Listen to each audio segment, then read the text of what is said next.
Hi ಎಲ್ಲ ವಿದ್ಯಾರ್ಥಿಗಳಿಗೆ educate Karnataka ಚಾನಲ್ಗೆ ಸ್ವಾಗತ. SSLC ಎರಡನೇ ಬೋರ್ಡ್ ಎಕ್ಸಾಮ್ ನ ಟೈಮ್ ಟೇಬಲ್ ಅನ್ನ ನಮ್ಮ ಶಿಕ್ಷಣ ಇಲಾಖೆಯವರು ಅನೌನ್ಸ್ ಮಾಡಿದ್ದಾರೆ. ಅದರ ಪ್ರಕಾರ ಯಾವ ಡೇಟ್ಗೆ ಯಾವ ಸಬ್ಜೆಕ್ಟ್ ನ ಎಕ್ಸಾಮ್ ಆಗುತ್ತೆ ಅಂತ ಈ ವಿಡಿಯೋದಲ್ಲಿ ನಾವು ತಿಳಿದುಕೊಳ್ತಿದ್ವಿ.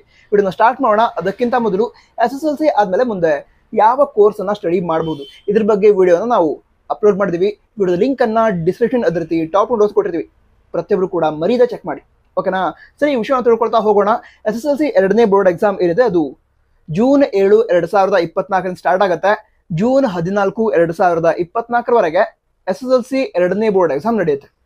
ಈಗ ಜೂನ್ 7, 2024 ಪ್ರಥಮ ಭಾಷೆ ಅಥವಾ ಫಸ್ಟ್ ಲ್ಯಾಂಗ್ವೇಜ್ ಎಕ್ಸಾಮ್ ನಡೆಯುತ್ತೆ. ಸರಿನಾ? ನೀವೀಗ ಕನ್ನಡವನ್ನ ಫಸ್ಟ್ ಲ್ಯಾಂಗ್ವೇಜ್ ತೆಗೆದುಕೊಂಡಿದ್ರೆ ಆ ಎಕ್ಸಾಮ್ ನಡೆಯುತ್ತೆ. ನೀವು ಇಂಗ್ಲಿಷ್ ಅನ್ನ ಫಸ್ಟ್ ಲ್ಯಾಂಗ್ವೇಜ್ ತೆಗೆದುಕೊಂಡಿದ್ರೆ ಇಂಗ್ಲಿಷ್ ಎಕ್ಸಾಮ್ ನಡೆಯುತ್ತೆ. ಅದಂತರ ಜೂನ್ 8, 2024 ಥರ್ಡ್ ಲ್ಯಾಂಗ್ವೇಜ್ ಅಂದ್ರೆ ತೃತೀಯ ಭಾಷೆಯ ಎಕ್ಸಾಮ್ ಆಗತ್ತೆ. ಅದಂತರ ಜೂನ್ 9ನೇ ತಾರೀಕಿಗೆ ಯಾವುದೇ ಎಕ್ಸಾಮ್ ಇರಲ್ಲ. ಜೂನ್ 10, 2024 ಮ್ಯಾಥಮೆಟಿಕ್ಸ್ ಅಂದ್ರೆ ಗಣಿತ ವಿಷಯದ ಎಕ್ಸಾಮ್ ಆಗತ್ತೆ. ಅದಂತರ ಜೂನ್ 11ನೇ ತಾರೀಕಿಗೆ ಈ ಕೋರ್ ಸಬ್ಜೆಕ್ಟ್ಸ್ ಏನಿರುತ್ತೆ ಅದಕ್ಕೆ ಯಾವುದೇ ಎಕ್ಸಾಮ್ ಇರಲ್ಲ. ಅದರ ನಂತರ ಜೂನ್ 12, 2024 ಸೈನ್ಸ್ ಅಂದ್ರೆ ವಿಜ್ಞಾನ ವಿಷಯದ ಎಕ್ಸಾಮ್ ಆಗತ್ತೆ.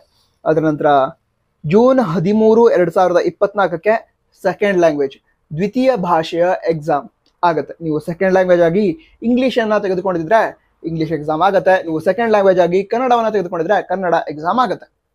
ಅದಂತರ ಈಗ ಜೂನ್ 14, 2024 ಸೋಷಿಯಲ್ ಸೈನ್ಸ್ ಅಂದ್ರೆ ಸಮಾಜ ವಿಜ್ಞಾನ ವಿಷಯದ ಎಕ್ಸಾಮ್ ಆಗತ್ತೆ. ನಂತರ ಈ ಟೈಮ್ ಟೇಬಲ್ ಅನ್ನ ನಾವು ನಮ್ಮ ವಾಟ್ಸಪ್ ಚಾನಲ್ ಶೇರ್ ಮಾಡಿದೀವಿ. ನಮ್ಮ ವಾಟ್ಸಪ್ ಚಾನಲ್ ಕೂಡ ಮರಿದೇ ಜಾಯ್ನ್ ಆಗಿ, ಲಿಂಕ್ ಅನ್ನ ಡಿಸ್ಕ್ರಿಪ್ಷನ್ ಅಲ್ಲಿ ಕೊಟ್ಟಿರ್ತೇವೆ. ನಂತರ ಎಕ್ಸಾಮ್ಗೋಸ್ಕರ all the best. Jai Hind, Vande Mataram.